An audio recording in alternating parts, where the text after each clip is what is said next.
पर्यन्ता यस्य भारतभूमिका पितृभू पुण्यभूश्चैव स वै हिंदुरिति स्मृतः। आदरणीय कुलगुरुगण, आदरणीय अमित जी, प्रशांत जी, यहाँ उपस्थित मातृशक्ति बहनें और बंधुएं, अभी जो श्लोक मैंने बोला, जिससे मैंने प्रारंभ किया, ये स्वातंत्र्यवीर सावरकर की हिंदुत्व की परिभाषा है। ये उनका लिखा हुआ श्लोक है। सिंधु सिंधु पर्यंता, सिंधु नदी से लेकर हिंद महासागर, सिंधु महासागर तक, सागर तक, सिंधु से सिंधु तक, सिंधु सिंधु पर्यंता, यह जो भारत भूमि है, अस्य भारत भूमि का, इस भारत भूमि को पितृभू, उन्होंने शब्द प्रयोग किया पितृभू। मैंने प्रीफेस में, फॉरवर्ड में वो शब्द लिखा है। आजकल हम अंग्रेजी में देशभक्ति के लिए पैट्रियाट शब्द का प्रयोग करते हैं। सावरकर ने पैट्रियाट शब्द प्रयोग किया है, पितृभू। सामान्यतः हम भारत माता बोलते हैं, हम मातृभू कहते हैं, पर सावरकर उसका बहुत अच्छा एक्सप्लेनेशन देते हैं कि इसको पितृभू क्यों कह रहे हैं। ये पूर्वजों की भूमि है, ये पितरों की भूमि है। बीच में परम पूजनीय सरसंघ चालक जी का स्टेटमेंट बड़ा प्रसिद्ध हुआ था, डीएनए एक है। ये पितृभू उस डीएनए की बात करता है। आज आप कुछ भी हो, लेकिन आपके पितृ, आपके पूर्वज, आपकी लीनिएज, आपकी वंशावली एक है। तो इस भारत को जो अपनी पितृभू मानता है, अभी परसों राम मंदिर को धन्यवाद देने के लिए जो पार्लियामेंट में चर्चा हो रही थी, उस समय हमारे भाग्यनगर के माननीय सांसद, जब उनको पूछा गया कि आप बाबर को आक्रांता मानते कि नहीं मानते, तो उन्होंने पुष्यमित्र शुंग का नाम लिया। क्या पुष्यमित्र शुंग को क्या मानते? यहां वो पितृभू वाली बात है। उज्बेकिस्तान में पैदा हुए बाबर की पितृभू ये नहीं है, तुर्कस्तान से आए हुए की पितृभू ये नहीं है।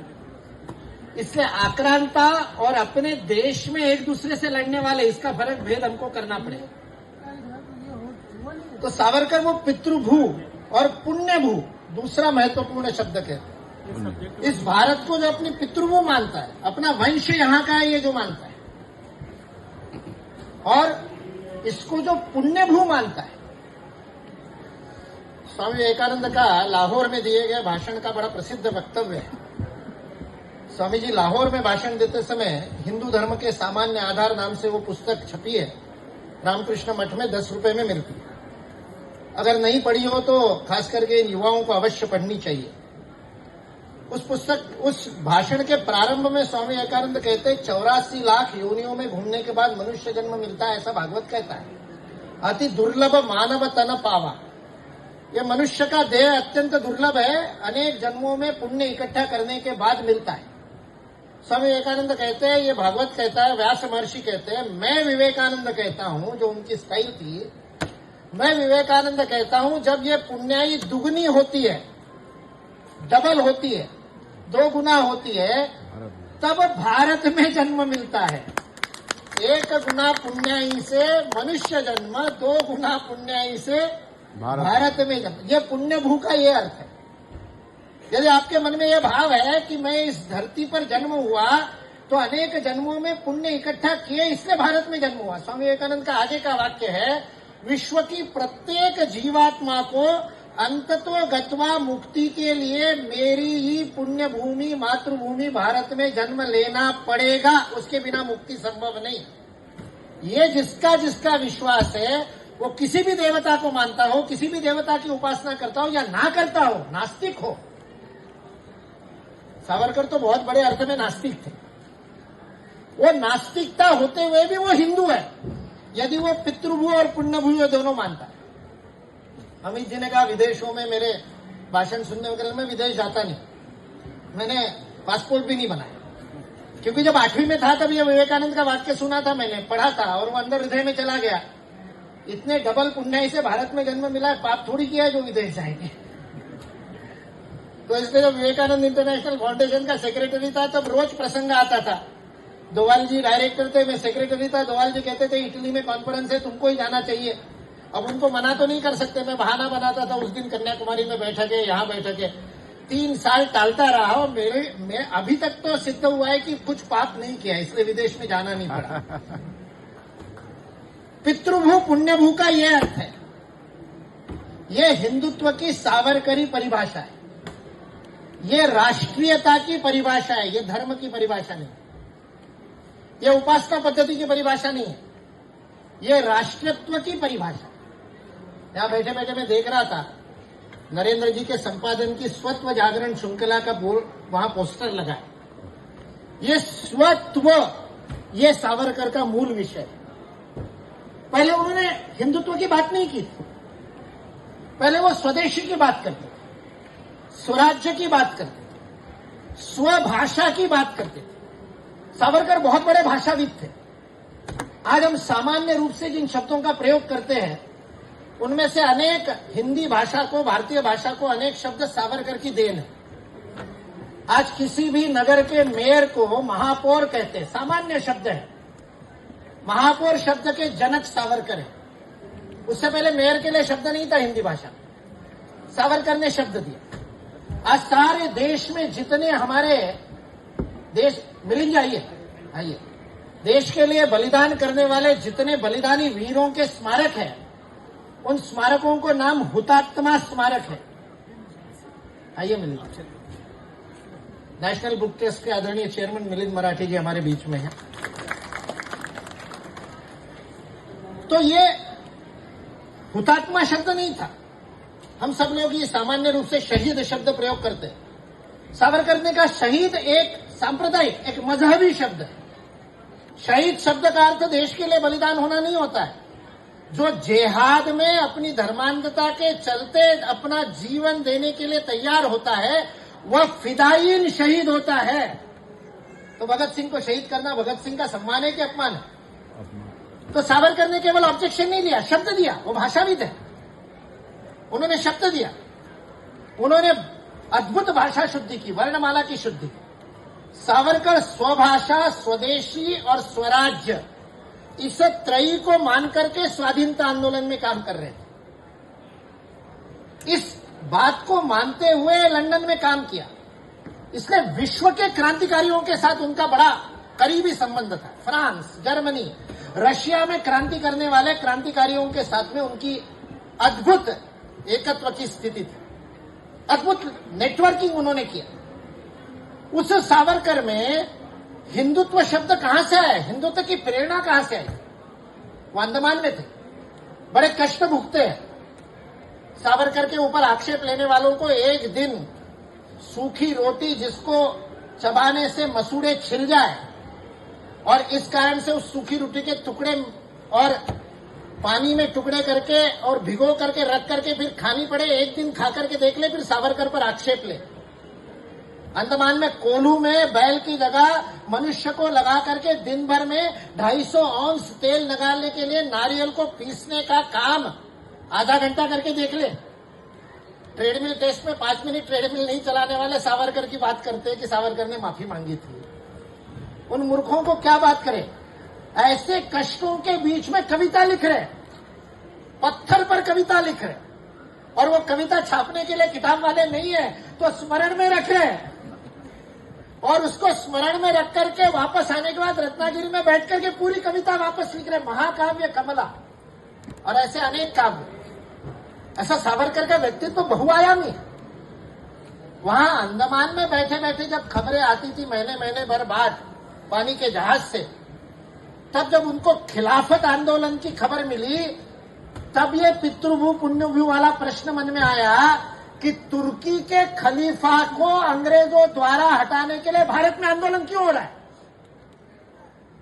क्या उनका प्रश्न है। उन्होंने पत्र लिखा है गांधी जी को, और इस पत्र में गांधी जी को प्रश्न पूछ रहे। उन्होंने महात्मा गांधी को प्रश्न पूछा, क्या आप ये मानते हैं कि भारत में मुसलमानों का आराध्य खलीफा है? क्या भारत के बाहर भारतीय मुसलमानों की आस्था है, ये आप मानते हैं? ये गांधी जी को प्रश्न पूछा। ये वो डीएनए वाली बात।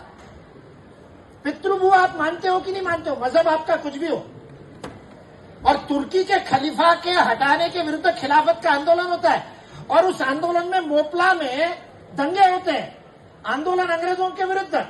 और मोपला में और केरल के मोपला में वहां के मुसलमान हिंदुओं पर अत्याचार करते, हिंदुओं का जेनोसाइड करते, वंश निर्मूलन करते। तब सावरकर प्रश्न पूछते हैं कि ये राष्ट्रीयता का आंदोलन है कि नहीं। तब उनके मन में प्रश्न आता है राष्ट्रीयता का। तब अंडमान में बैठ करके वो हिंदुत्व पुस्तिका लिखते, छोटी सी पुस्तिका, पुस्तक नहीं, बाद में बड़ा पुस्तक बना उसने। तब स्वत्व के प्रगटीकरण, उस स्वत्व का राष्ट्रीय एकत्व से प्रगटीकरण क्या होगा। स्वदेशी के लिए विदेशी वस्त्रों की होली जलाने वाले युवा सावरकर, स्वभाषा के लिए भाषा शुद्धि का आंदोलन चलाने वाले सावरकर, स्वराज्य की पूर्ण स्वराज्य की संस्थापना के लिए क्रांति के पथ पर सैकड़ों युवाओं को प्रेरित करने वाले सावरकर, फिर वो मदनलाल धिंगरा हो, फिर वो अनंत कानेरे हो, फिर वो चाफेकर बंधु हो, सैकड़ों युवाओं को क्रांति के पथ पर अग्रसर करने वाले वरदराजन हो। ऐसे सावरकर हिंदुत्व के, राष्ट्रीयता के बोध के स्व पर आते हैं, क्योंकि उनमें प्रश्न आता है किसी भी मत, पंथ, संप्रदाय, उपासना, ईश्वर को मानने वाला प्रत्येक भारतीय इस भारत को पुण्यभू मानता है कि नहीं मानता। ये उनके हिंदुत्व का मूल आधार है। ये सावरकर की दूरदृष्टि। सावरकर पर आक्षेप लेने वाले शिवाजी को क्या समझेंगे, या कृष्ण को क्या समझेंगे, या चाणक्य को क्या समझेंगे। 5 गांव मांगने के लिए दुर्योधन के सभा में भिक्षा मांगने वाला कृष्ण उनके लिए क्षमा मांगने वाला हो जाएगा, क्योंकि रणनीति तो समझनी नहीं। या अफजल खान को प्रतापगढ़ में और आने के लिए विवश करने के लिए अपने वकीलों के माध्यम से भयभीत होने का नाटक करने वाला शिवाजी कि अफजल खान से मैं डर गया हूं। आज का यदि एक ट्विटर और फेसबुक शिवाजी के जमाने में होता तो शिवाजी की क्या हालत कर दी होती। बोले तुम्हारी कुल देवता तुलजा भवानी को जला तोड़ दिया और तुम कुछ नहीं कर रहे हो, छिपे बैठे हो। 6 महीने तक शिवाजी ने साहस रखा। सावरकर ने लिखा है स्वतंत्रता के 6 स्वर्णिम पृष्ठ में शिवाजी की रणनीति को सावरकर ने जिस ढंग से प्रस्तुत किया है उसको आप पढ़ेंगे तो सावरकर ने जो पत्र लिखे अंडमान से वो आप समझेंगे। सावरकर एक पॉलिटिकल एक्टिविस्ट थे। अंडमान के सारे कैदियों की सुव्यवस्था के लिए लगातार प्रिवी काउंसिल को पिटीशंस भेजी उन्होंने। वो कोई पहला पत्र नहीं है। जनरल बारी जो वहां का क्रूर और जेलर था, उसका ट्रांसफर करने पर विवश करने वाले सावरकर। पॉलिटिकल कैदियों को कागज और पुस्तक नहीं मिलते थे, वो करने के लिए जेल मैन्युअल के अनुसार जेलर को काम करना पड़ेगा, इसके लिए विवश करने वाले सावरकर है। अंग्रेजों ने उनको बैरिस्टर की डिग्री नहीं दी थी, लेकिन उनके जैसी वकालत किसी और ने नहीं की। और इसलिए सावरकर वहां से छूट करके रत्नागिरी में आए, अंग्रेजों को ये कह करके कि अब मैं क्रांति का काम नहीं करूंगा, जिसको आजकल ये माफीनामा कहते फिरते हैं, वो उनकी स्ट्रेटेजिक जो मूव थी जिसके कारण भारत स्वतंत्र हुआ। आज ये तो सिद्ध हो गया है। प्रोफेसर बैनर्जी ने जो लिखा, जब एटली उनके पास में पंजाब में गए, पंजाब के गवर्नर थे और उन्होंने एटली से बात की, तब एटली को पूछा आपने बिना खड़ग बिना ढाल आंदोलन के कारण स्वातंत्र दिया क्या? तो एटली ने कहा नहीं, जो मुख्य कारण बताया उसमें मेन कारण आजाद हिंद सेना का था, सुभाष चंद्र बोस। हिस्टोरिकली प्रूव हो गया है कि भारत को अंग्रेजों ने स्वतंत्रता दी, उसमें सबसे बड़ा योगदान सुभाष चंद्र बोस की आजाद हिंद सेना का। नंबर 2 पे एटली कहते हैं हमारी सेना ही हमारे विरुद्ध हो गई थी। पंजाब मुंबई में नौसेना ने विरोध कर दिया। रंगून में सिपाही खुद सेना के, आर्मी के सिपाही ब्रिटिशों के, भारतीय सिपाही ब्रिटिशों की सेना के लिए लड़ने को तैयार नहीं थे। इटली के दिए हुए कारण है। रत्नागिरी में सुभाष बाबू मिलने गए थे, जब रत्नागिरी में स्थानबद्धता में सावरकर को रखा था, तब सुभाष चंद्र बोस जब कांग्रेस के अध्यक्ष पद पे चुन करके, डेमोक्रेटिकली चुन के आने के बाद गांधी जी की तिकड़मों के कारण 1 महीने में 1500 पत्र सुभाष बाबू को लिखवाए गांधी जी ने, क्योंकि उनके दिए हुए, उनके खड़े किए हुए पट्टाभी सीतारामैया को हरा करके सुभाष बाबू बने थे अध्यक्ष। इसलिए पीएचडी करनी है ऐसे विषयों पर करिए, उन 1500 पत्रों पर, कि कैसे इमोशनली और कैसे साइकोलॉजिकली हैरास किया गया सुभाष बाबू को और उनको और कांग्रेस के अध्यक्ष पद के चुने हुए डेमोक्रेटिक के लिहाज डेमोक्रेटिक संस्थाएं और इसमें है ऐसी बात करते गांधी को मानने वाले, सबसे पहले डेमोक्रेसी का पददलन तो सुभाष बाबू को हटाने में हुआ, बाद में सरदार पटेल की जगह नेहरू को चुनने में हुआ। कांग्रेस का इतिहास ही डेमोक्रेसी को तोड़ने वाला। उसके बाद सुभाष बाबू जब सावरकर को मिलने गए हैं, तब सावरकर ने उनको मार्ग दिखाया। सुभाष बाबू जो भारत से बाहर गए, अफगानिस्तान ईरान के माध्यम से, फिर जर्मनी पहुंचे, रशिया जापान जाते हुए पनडुब्बी से, उस सारी प्रक्रिया में सुभाष बाबू को नेटवर्क और लाइजनिंग के लिए क्रांतिकारियों के पते आदि देने का काम सावरकर ने किया।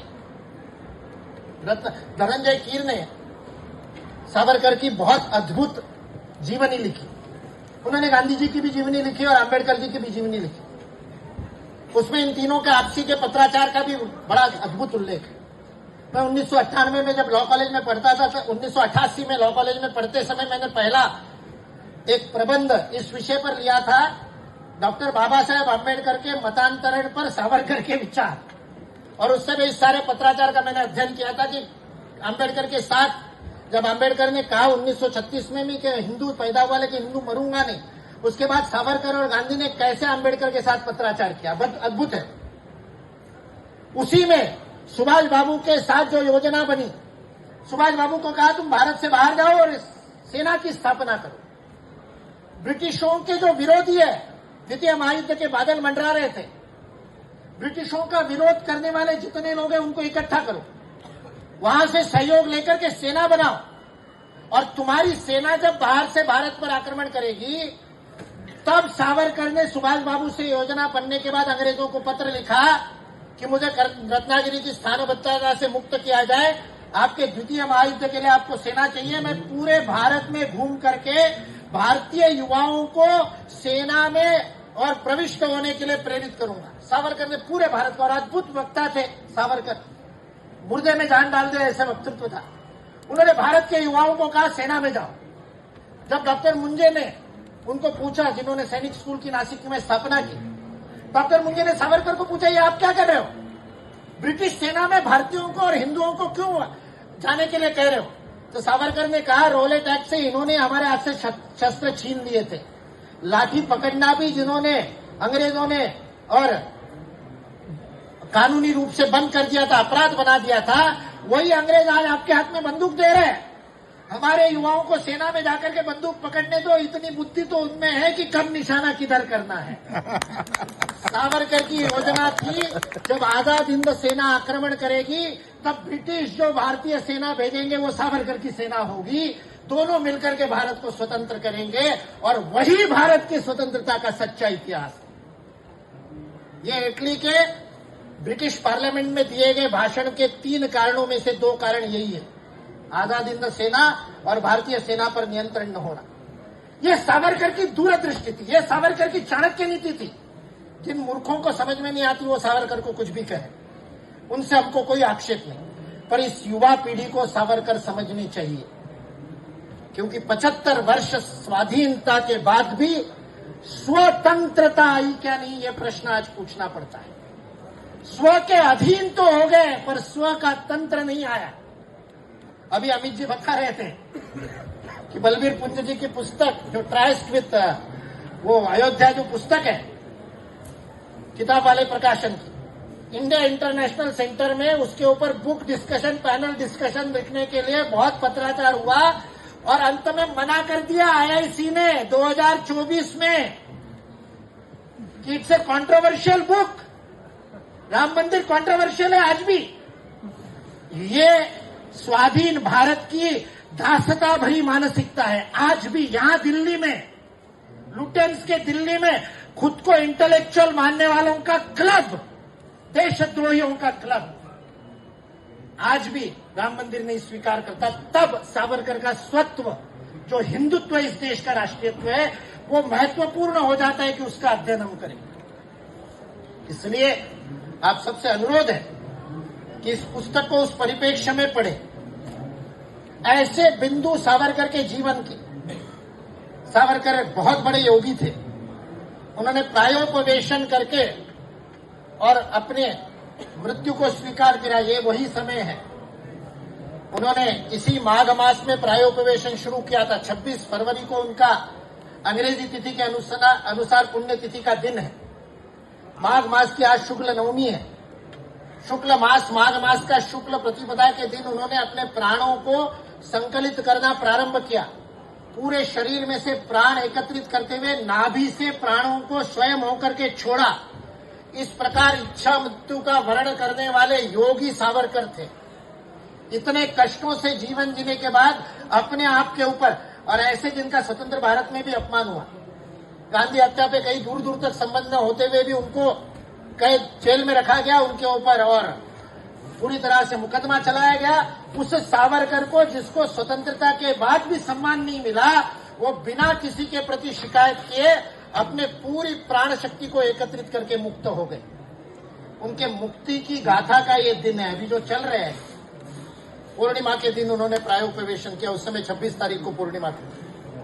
प्रायोपवेशन से प्राण त्याग किया। ऐसे अद्भुत बहुआयामी सावरकर, इसने मैंने प्रीफेस के पहले, फॉरवर्ड के पहले वाक्य में लिखा है, polarising, most polarizing personality.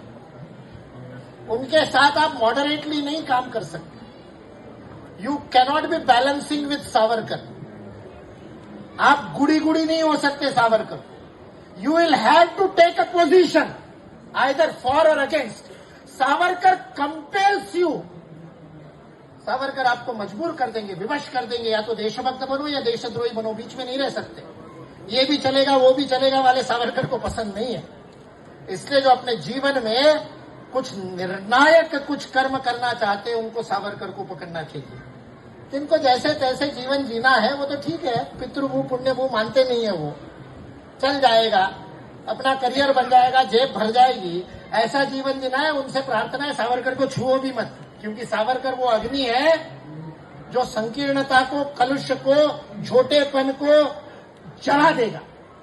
Savarkar को केवल वही ग्रहण कर सकता है जो दाह्य है, जो दहकने को तैयार है, जो अनल के बीच में भी पवित्रता से निकल सके, ऐसा कुंदन ही सावरकर को धारण कर सकता है।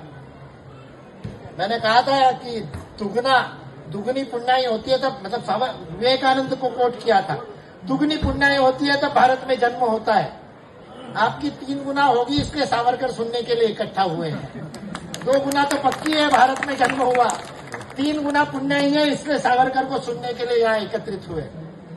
और उस पुण्याई को यदि जीवन में सार्थक करना है तो सावरकर को अपनाए, उनके हिंदुत्व को अपनाए और अपने जीवन को सार्थक करें। आगे आने वाले 25 वर्ष विश्व के लिए निर्णायक है।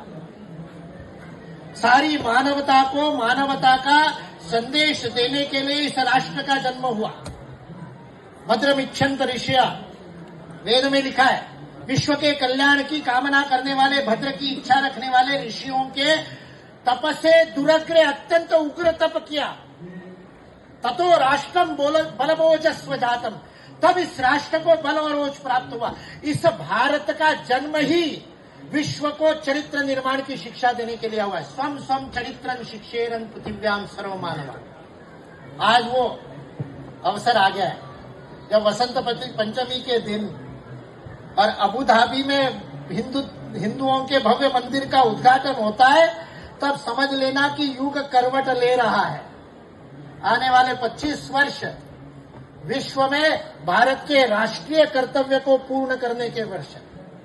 इसलिए हम सब लोग उस काल में कार्यरत हैं, उस काल में कर्म कर रहे हैं, जिस कार्य में हजारों वर्ष बाद भारत फिर से अपने वैश्विक कर्तव्य को पूर्ण करने के लिए सन्नद्ध, तत्पर और समर्थ हो रहा है।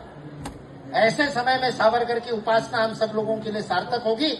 हम सब लोग उस भारत के राष्ट्रीय कर्तव्य के साथ अपना जीवन कर्तव्य, अपना जीवन का ध्येय जोड़ ले और अपने जीवन को सार्थक बनाए।